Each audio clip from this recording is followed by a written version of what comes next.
Hi everyone.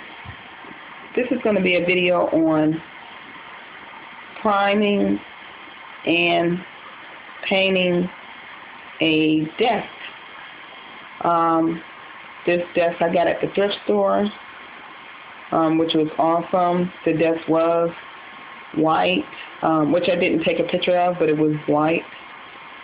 And we sanded it and we primed it with a coat and a half because the texture of the furniture was in great shape, so it really was no need to do anything major to the desk. But priming, when you're switching from lighter colors to darker colors or vice versa, you always want to sand and then prime, and then let your primer set, and then for about a couple of hours, anywhere from 2 to 4 hours, where it's dried completely, and then you can proceed to paint the color that you want to paint it. So,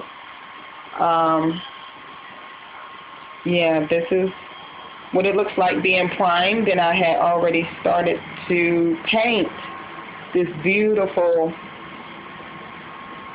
color here. It looks black, but it's not. It's a mixture of a blue-black, like a midnight blue, which is this paint color here is deep space, and I just love it. So this is the left side of the drawer that I had already started to paint, and so I'm going to continue painting it. This is the first application, first coat of paint that's being applied to it. So yeah, so I'm excited, and I cannot wait for it to turn out to be. And it's a nice desk. You can make it it's actually, for me, it's going to be a desk slash vanity desk for my makeup and things like that. So it'll be pretty neat. So I'm really excited, and we cannot wait till it gets finished. So I'm going to continue painting